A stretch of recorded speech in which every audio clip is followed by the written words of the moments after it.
एक काशी के ब्राह्मण ने दो बड़े महंगे वाले डाकू बुलाए पैसा देकर के और उनसे कहा कि तुम आधी रात में जाओ और गोस्वामी तुलसीदास जी का वध कर दो।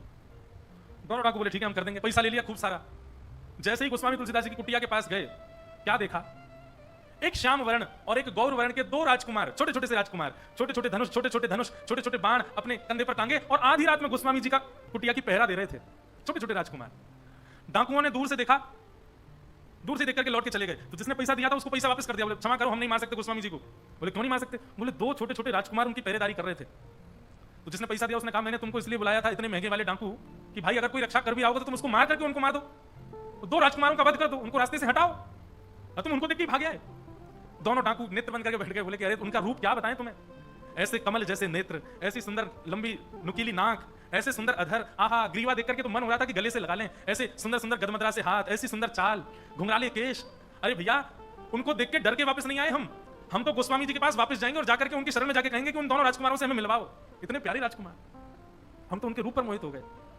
दोनों डाकुओं ने पैसे वापस कर दिए और दूसरे दिन गोस्वामी जी की कुटिया पर पहुंच गए और जाकर के कह दिया बोले हमें अपनी शरण में ले लो, अपना शिष्य बना लो। गोस्वामी जी बोले काय को शिष्य बनना है? बोले आपके शिष्य बन जाएंगे तो आपके संग रहेंगे, आपके संग रहेंगे तो आपके बाहर जो दो पहरेदार रहते हैं ना रात में, उनको देखने का अवसर मिल जाएगा। गोस्वामी जी बोले कौन से दो पहरेदार? बोले आप जब रात्रि में सोए थे कल, हम दोनों डाकू आपको मारने के लिए आए थे, उस समय दो राजकुमार आपकी पहरेदारी कर रहे थे। एक श्याम वर्ण के, गौर वर्ण के, दोनों के धनुष बाण लगा था। नवकंज लोचन कंज मुख कर कंज पद कंजारुणम श्री रामचंद्र कृपालु भज मन हरण भव भय दारुणम। नवकंज लोचन कंज मुख कर कंज पद कंजारुणम। कंज कहते हैं कमल को।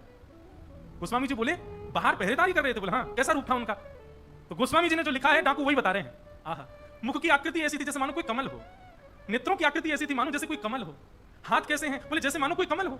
चरण कैसे हैं? बोले मानो जैसे कोई कमल हो। सर्वांगीण अंग कैसा है? मानो जैसे कोई कमल का मतलब कमल की कांति, कमल का सौंदर्य और कमल का स्पर्श, सब कुछ बहुत अद्भुत होता है। कमल को कभी छू के देखो। दुनिया में सॉफ्टनेस जिसे कहते हैं ना, उसकी सबसे अधिक मात्रा होती है कमल में। उतना कोमल होते हैं ठाकुर जी, उससे भी अधिक कोमल है। ये सामान्य संसार के कमल इतने कोमल, तो साक्षात कमलपति कमलापति ठाकुर जी कितने कोमल होंगे। गोस्वामी जी के नेत्र सजल हो गए और कहा मैंने कोई पहरेदार नहीं रखे हैं, मैं जिनका यश गाता हूं ऐसे ठाकुर जी को पता चल गया होगा कि तुम दोनों मुझे मारने आ रहे हो, तो वही रक्षा करने आए थे। अरे धन्य भाग्य भैया तुम दोनों ने जीवन में जरूर कोई पुण्य किया होगा जो तुमको साक्षात राघवेंद्र सरकार के दर्शन हो गए। दोनों डाकू मन में विचार करने लगे, जीवन भर डकैती करी हमने, जीवन भर गलत काम किए हमने, लेकिन केवल गोस्वामी तुलसीदास जी को मारने की सुपारी मिली और हमने स्वीकार कर ली, यह भी पुण्य में परिवर्तित हो गया और राम जी के दर्शन हो गए।